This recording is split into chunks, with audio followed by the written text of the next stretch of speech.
महाराष्ट्र शिवरायांच्या गडकिल्ल्यांची भूमी. राजगड, सिंहगड, रायगड हे नावं घेताच इतिहास जिवंत होतो. पण या राज्यात असे कित्येक किल्ले आहेत जे विस्मृतीत गेले आहेत. कधी काळी इथे रणसंग्राम झाले असतील, तोफांची धडधड ऐकू आली असेल, पण आज हे किल्ले शांत आहेत, इतिहासाच्या पानात हरवलेले आहेत. दुर्ग, मोरगिरी, हडसर, महिमानगड, तुंगी किल्ला कधी ऐकली आहेत ही नावे? हे किल्ले मराठीशाहीच्या पराक्रमाचे साक्षीदार होते, पण आज दुर्लक्षित पडले आहेत.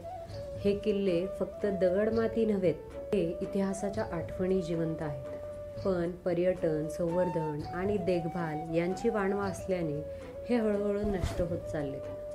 इतिहास जिवंत ठेवायचा असेल तर या किल्ल्यांची जपणूक गरजेची आहे, नाहीतर लवकरच हे किल्ले इतिहासात फक्त एका पानावर उरतील.